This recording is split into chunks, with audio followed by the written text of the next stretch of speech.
What's up, duelists? I'm playing Flamvell Zombie today. I got a really cool replay for you guys against Yugioh, one of the top 8 RBET players. So it's a very, very quality replay, high quality gameplay. This is a cool list. This is something I've had in one of my older builders for a very long time. It's pretty straightforward. You just have Flamvell stuff, you have zombie stuff, and you have a little bit of a chaos splash as well.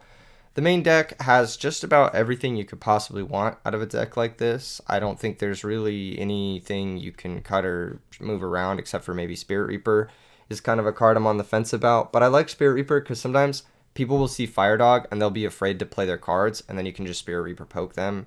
It kind of comes up sometimes, but I don't think it's like really the best inclusion. You could maybe play something like Sangan in its slot. In the side deck, we've got nothing that is a normal summon. So the deck is actually pretty normal summon reliant. One of the biggest things I wanted to do was cut back on the normal summons in the deck. And you kind of need to keep all of these monsters more or less, except like Spirit Reaper, maybe Pyramid Turtle post board. Everything else in the deck is pretty important to the deck's function. Like, you can't really start cutting Fire Dogs. Like, that card's insane. You can't really cut Goblin Zombie because he's your primary non-tuner material. So there's just like, it's very difficult to cut monsters out, and bringing in extra normal summons can make the deck very clunky. So I've prioritized not having any additional normal summons in the sideboard. We've got triple DD Crow, double Cyber Dragon. Cyber Dragon's for machines. You can sometimes bring it in versus Glads. That matchup can be a little bit annoying, even though Fire Dog shores that matchup a lot, more than it should, more than it has any business doing. We got double Lightning Vortex. This is for pitching the dead cards, the zombie cards, the Flamvell cards, and also nuking boards like Christia and stuff like that. I am citing one copy of Threatening Roar. This helps against Light Sworns or other OTK decks, like similar decks like this, zombies. You just Threatening Roar them, and then on your turn, you can maybe go for a big Rekindling, or you can go for Chaos Sorcerer or Dark Armed, or even Black Rose or something. There's a lot of ways for this deck to like come back against an established board. You just need that extra turn to be able to do it. So that's why I have Threatening Roar in the sideboard for OTK decks. I've got Crush Shoot. This is for all of the decks where you want to interact with their hand and you don't necessarily need Decree. I think this is a good combination to bring in versus Frogs, Hero Frogs, sometimes even Diva Hero. Christia Sworn it's great against, so love bringing that in there. Double Royal Decree, this is for Blackwings. I've elected to go the Royal Decree plan instead of the Bottomless Trap Hole like value plan, because I think once we shut off their trap cards, the only way they're ever really beating a resolved Colossal Fighter is like Brownic or something, I guess, in which case we can just like DD Crow on the Blizzy or something. We can figure out a way to beat it, bring in the third Book of Moon as well. So yeah, that's pretty much my plan versus Blackwings, is shut off Royal Oppression, because that's a card that otherwise does pretty well against this deck, no lie. And then of course we got one Mirror Force as just kind of a catch-all. This could change, honestly. The Mirror Force could be like another Lightning Vortex or My Body as a Shield or something like that. I don't really know what it could end up being. I haven't really figured out which matchups I'm even boarding this in. It could even be like something to deal with Drill Warrior, like maybe Burial from a different dimension, something like that. I'm not really sure. Mirror Force is just kind of like my 15th sideboard slot that I haven't really found a specific card that I want to put there, but Mirror Force is just a catch-all, which I'm not really sure.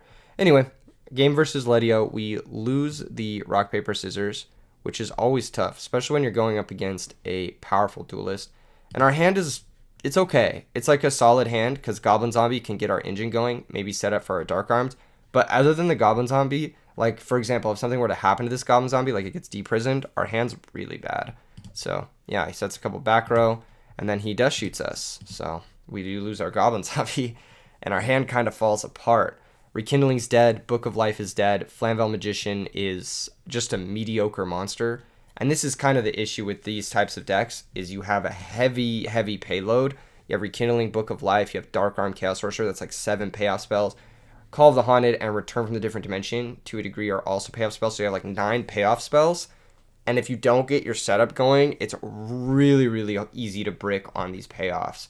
So yeah, kind of tough for us. We just have to attack with the Magician, hopefully get in some chip damage, maybe find that Goblin Zombie again, who knows. I set the Book of Moon, but it gets Typhooned, which is really, really ugly. Now, because he set Typhoon and Solemn Judgment next to each other, I feel like this is Solemn Judgment or Starlight Road, but because he gunned the Typhoon, I think it's a Solemn Judgment, basically. So yeah, he Typhoons my back row, passes the turn. I attack for 14 again, just try to get in the damage. He takes 14. I set Book of Life because I just want to, like, I don't know. I probably shouldn't have set Book of Life, but I wanted to buffer one of my spells and traps in the future if I do find a good one. So, yeah. I have an unknown card. I set the unknown card. He now probably thinks my hand is Rekindling Book Darkarm Dragon. And he thinks the unknown card is a trap card. Where in reality, we've concealed more information. We've, like, fed him misinformation by setting this card, this Book of Moon. Anyway, we draw another trap card at this, or not another trap card, but we draw a trap card we actually want to set this turn, which is nice. We attack, we get deprisoned, and now our Rekindlings are dead too, which is awesome. Pass the turn. Opponent passes back. We draw Chaos Sorcerer, and it's tough. Opponent passes back as well. After setting another back row, we draw Heavy Storm. So now I'm like, all right, Heavy Storm's going to activate either his Starlight or his Solemn. If it's Solemn, we could probably win. If it's Starlight, we probably lose. But if it's Solemn, we probably have a pretty good chance. So I was like, all right, this is kind of nice. Because, like, once we get any starter at all whatsoever, we can Heavy Storm and go from there. So we pass the turn. Opponent draws, passes again. We're getting everything we need to get set up. We draw Foolish Burial, which is honestly really funny. Opponent hasn't played a single monster, and neither have we, so we can't Book of Life. So we can't, like, Foolish Goblin Zombie, Book of Life it or whatever. Foolish FIREDOG, Rekindling it. But we have a play once they do commit something, maybe like a Stratos or something, I don't know. Anyway, here comes E-Call, and that's going to find them Neos Alias, which represents Gemini Spark. So I'm not going to Phoenix Wing this because, like, they'll just spark my Book of Life, and I don't like that. So, yeah, they're going to set a back row and pass, and then we finally find a starter. We finally find Raikou, and I'm just like, this is incredible. If this Raikou resolves, we're probably going to win the game if the mill is even remotely decent. Like, if we hit one Flamvel, we're probably winning the game. If we hit one Dark Monster, we're probably winning the game. So, I'm just going to set Raikou and pass the turn. He draws another card, but there's only 5 back row slots, bro. There's only 5 slots you can set in. Miracle Fusion in the back row. That was a bluff to protect his Deprison from an end phase space. He summons Stratos, and he goes Effect to Pop. Now, I just let this resolve because I'm like, there's a chance he just hits my Book of Life, which is dead anyway, first off. And then second off, if I Phoenix Wing, I have to discard one of my good cards, and all of my cards are amazing. I don't want to discard any of them. Like, all these cards are good. I need all of them to win, so I'm not going to discard any of these cards. I don't even want to activate my Phoenix Wing. I'm probably just going to Heavy Storm. So he's going to attack my Raikou. Raikou's going to flip. I'm going to use this as an opportunity to pop the Alias, so Gemini Spark is offline. So we pop the Alias, we mill 3, and we mill not only a zombie, but we mill a Flamvel, which is really nice. Next turn, we can, at the very least, Heavy Storm, maybe Foolish Burial, either a zombie or a dark for a Chaos Sorcerer, and then go from there. Maybe crash our Pyramid Turtle if we Mizuki or something. I don't know. We could figure out a bunch of different ways to play the next turn, just because we have this Heavy Storm. As long as it's not Starlight Road, because if it's Starlight Road, then we do just probably lose. We pick up Goblin Zombie, which is very good, because that's like a quality normal summon. That was the one thing our hand was missing, was just a quality normal summon. So we Heavy Storm, they Solemn. I'm like, alright, that's totally chill. Let's go ahead and Foolish, send Magician. Let's try to Rekindling, make Stardust. The reason I like doing it this way is because if he has Bottomless, he's going to do it now on the FIREDOG, and then we're going to be able to normal Goblin Zombie, still make Stardust, still be able to drop Chaos Sorcerer, etc., and then have Stardust Chaos Sorcerer to go for game. So I like doing it this way before summoning the Goblin Zombie because I want him to Bottomless now on the Flamvel FIREDOG if he has Bottomless. He doesn't, so we're just able to make Stardust, Rekindling again, summon the Goblin Zombie, make Thought Ruler, grab Mizuki. Now this is incredibly punishing because now we can special summon Chaos Sorcerer, banish the Elemental Hero Stratos, and then attack directly with Thought Ruler, which is being protected from Mirror Force and Deprison because it can protect itself from Deprison. So this is pretty much game through just about anything that isn't like Waboku, Threatening Roar, or Battle Fader, more or less. Yeah, really, really solid setup there. Thankfully, he just bricked on monsters. He had a terrible hand, Gilman, Malicious, kind of insane. And that's something that happens in these hero decks, right? This is why I move towards trying to play 1 or 2 copies of Raikou and Charge in the deck, because if you brick on like these payoff cards, like they have a similar number of payoffs, right? They have Miracle Fusion, they also have Return, they also have Call. So that's at least 5 payoffs that they can brick on. And then if you think about it, like Gilman is technically a brick and Malicious is obviously a brick. So if you have like those 7 bricks you factored in, they have just about as much as they can brick on as we do. So I think it's important to have like powerful cards that can turn on multiples of these with just one go. And Charge of the Light Brigade is kind of that type of powerful setup. Yeah, I had a very good hand there at the end, but we did have like 18 turns to find it. Whereas the opponent had a bunch of turns, and when he finally found Stratos, which is kind of the issue with the hero deck, is if you don't draw Stratos, like, and you don't play stuff like Raiko or stuff to see more cards, like Card Trooper, then you're just not going to see Stratos consistently enough, I think.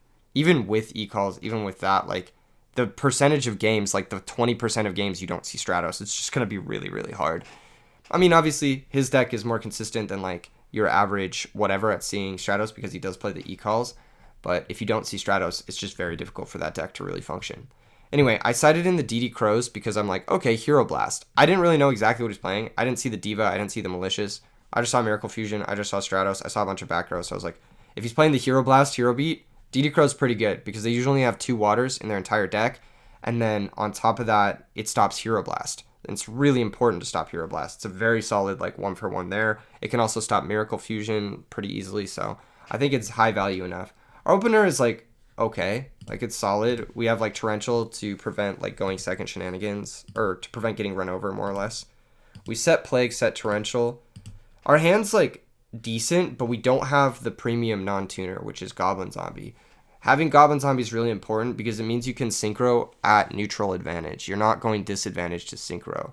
In these types of matchups, synchroing at disadvantage is really bad because their back row will just trade 1 for 2 if you synchro at a disadvantage. Anyway, we pass the turn. Opponent summons Stratos, tries to pop the back row. Honestly, if I'm them, I'm just like always searching with Stratos here. There's really no back row that you care about. Even Mirror Force, you'd rather just search. Anyway, he sparks the monster. But yeah, that doesn't really matter because we're in the same spot regardless. But instead of him having a search, he just has no search. So he's just down a card. He E-calls now for Alias, and he Rhodas now for Ocean, which is cool. It's kind of confirming that he's on like some type of Ocean Alias build. I kind of had that like feeling from the last game, him like not finding monsters and stuff, but it's like more confirming that, which makes me make this next play, which is pretty bad. Our old friend Gores rears his ugly head. I attack with Flamvell FIREDOG, and here he comes. Letio's got him on his avatar and on his sleeves. I should have known it was in his fucking deck. I don't know why, I just attack into it. I'm just like, he doesn't have it. But it's fine, right? Copium, I can bring back Plague and make Gotems, right? Copium? Not Gotems, sorry. Yugioh Guardian. No, because he has main deck Diva, and he didn't draw his Gilman, unfortunately, this game, so he's going to be able to make Catastor. We're in a bad spot. Catastor gets switched. It's going to pop Yugioh Guardian. Activates. We're going to take 1 billion damage. Now, we have some counterplay, but involves playing our entire hand.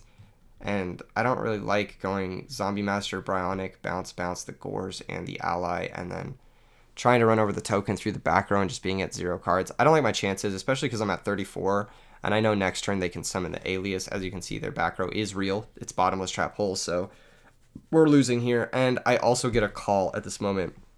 So in order to, like, just, like, take my time with the call, I just go to game 2 so I can sideboard while I'm on the phone call. Now, the differences in this game is I did see Deep Sea Diva, which changes the way I sideboard. Instead of bringing in the DD Crows, because they have Deep Sea Diva, I bring in something else instead. I think I bring in Vortex, or I just board the Crows back out. I don't remember. I think I might bring in the Cyber Dragon Zoo. I'm not sure what I do. But I'm pretty sure I board the Crows out. Like, I'm pretty sure I don't leave them in, because against the Diva version, they have plenty of waters, so Crow is really only stopping Hero Blast, and sometimes the Diva version doesn't even play Hero Blast, or it doesn't play the full 3 copies. So it's not as effective as a sideboard card as it is against just the pure like Hero Beat that only has the 2 waters. Diva makes it very easy for them to get multiple waters in the grave, and I don't like DD Crow in those instances nearly as much. Anyway, our opening is amazing. We have Trigodia, we have Lila, and we have Chaos Sorcerer.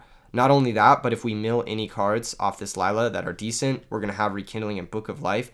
So this is a fantastic opening, and we get to go first in game 3, which is really nice. We draw Caius, which is also great. That means we can trag, maybe sack for Caius, worst case scenario.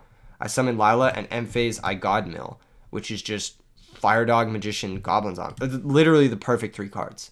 Literally, there are no 3 cards. I could not have picked 3 better cards to mill here. We have Book of Life, we have Rekindling, we have Trag. This game is going to be a wash, provided he doesn't have 80 million back row. And even if he does, we can drop Trag and maybe Caius and like try to figure something out. Anyway, he has Alias, of course. He's going to attack the Lila, and we are going to drop Trag. On our turn, we're just going to switch to Trag and attack. I'm fairly certain he has Honest, but this will force it, basically. And then once he Honests, we can Book of Life and then sack for Caius to banish his Alias, which is nice. So he Honests me here, we take 19. I Book of Life, but he has DD Crow as well. So he has double hand trap, which is pretty good. It's kind of rare to see double hand trap in Edison format, but yeah, that works out pretty well for him.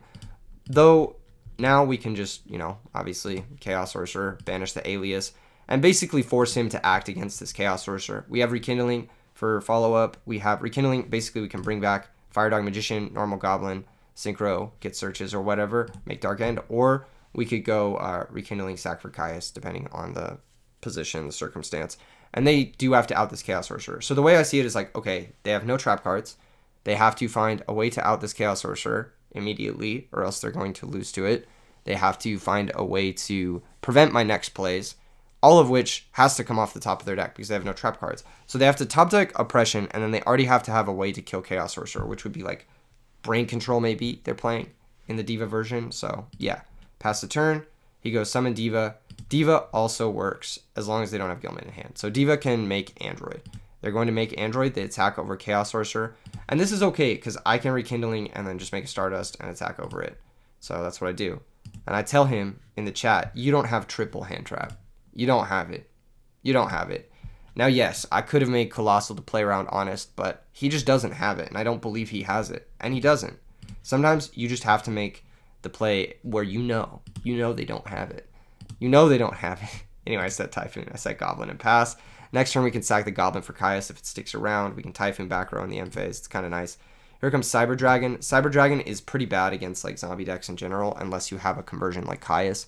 It's just kind of like a vanilla beater, but against like Pyramid Turtle, Spirit Reaper, like Goblin Zombie, that sort of stuff, having a vanilla beater isn't where you want to be. I think in general, these types of vanilla cards, Alias and Cyber Dragon, match up really poorly against the zombie engine in general. Cyber Dragon's going to attack the Goblin Zombie. We are going to search for Zombie Master. I figure we can maybe put together like an OTK where we like pitch Zombie Master or pitch Caius, bring back Goblin Zombie, something like that. He passes the turn after setting a back row, and we're going to Typhoon the back row. Now, I know he didn't draw Honest because he set the back row this turn, and it was a real back row. He would have set that back row last turn had he not drawn it this turn. So that was his draw for turn. So I know he doesn't have Honest again. I'm just going to attack over the Cyber Dragon. I am going to play around Gores this game too because he had it in the last games, and he set nothing. So it's like, okay, why not play around Gores? I'm not going to summon another monster here because I don't need to. I'm just going to pass. I'm going to play around Gores. I'm going to deal my chip damage. I'm going to win this game at the rate I'm winning it with card advantage. Now, he could have Miracle Fusion, but he'd need a hero for it. He passes the turn. We find Rekindling. And yeah, I've been on the phone during this entire match because I had a pretty serious call this morning regarding nothing that I'm going to talk about. Anyway, here's the Flamvel FIREDOG, but I finally got off of the call, and I think I have lethal here, but I don't have lethal through Gores. So I'm just going to attack with the FIREDOG and deal 19. And if he drops the Gores here, we can attack over the token. He can attack over the Stardust. But next turn, we just sack FIREDOG for Caius and the Rekindling for game. So it's pretty free. It's pretty free for me to just attack here. Again, we can just come back on the next turn. We have the payoff. We have Rekindling. It's not too bad. He wrote us for Alias. That means he drew the Rhoda for turn. Here comes the Alias crash with the FIREDOG, but that's free card advantage for us. Like, that's just a +1 for us because we can Rekindling back that FIREDOG, which is what we do. Now, in order to play around Gores even further, we attack with FIREDOG first. This gets in the most amount of damage. We attack for 1900. They drop Gores. Stardust can attack over the token, and then we can sack the remaining FIREDOG for Caius after making a second Stardust. Now, the reason I make a second Stardust and not like a Colossal Fighter or something is because I figured now that he has the hero, top deck Miracle Fusion actually crushes me. And there are for sure 3 Miracle Fusion. Yes, Stardust Dragon, 2 Stardust Dragons loses to Brain Control pretty hard, but making 2 Stardust Dragons against Miracle Fusion is the right play. He'd make Miracle Fusion, he'd attack over the Caius, he could maybe crash with one of the Stardust, but the other Stardust would negate the absolute 0 effect and be able to come back and still pressure, which is, I think it's better to play around triple Miracle Fusion than it is to play around Brain Control. Main phase 2, I Allure of Darkness, I draw into Plague Mind, which is busted. I banish Zombie Master because Plague Mind is a combo. I set the Mind Control and I pass the turn. I want to bluff a back row just to like make him even more scared to go for things. He does end up having Brain Control, but again, this is fine because Brain Control only outs our 2 Stardusts, and he's at 2,500, which means Caius and Plague is game. So he has to Brain Control the Stardust, out both of them, and then somehow have a back row and other stuff. He attacks the 2 Stardust together. He goes for Heavy Storm, and I'm like, now I can't lose. Because no matter what he plays, we can just kill him through anything, more or less. He e-calls for a monster, summons it, but what we have is game. The lethal line is we're going to summon Plague Spreader, synchro into Dark End Dragon, blow up his alias, and then stack for Plague and attack for exactly 2,500. It's funny here because he says third dog or rekindling is game, and then I say, how about this dog? God, I love Raikou. In any case, we pop, special the Plague, and attack for Exacxies. Just a clean kill. I like this deck a lot. I think it's solid. If you guys have played something similar, let me know in the comments below, and I'll see you guys in the next vid. Peace.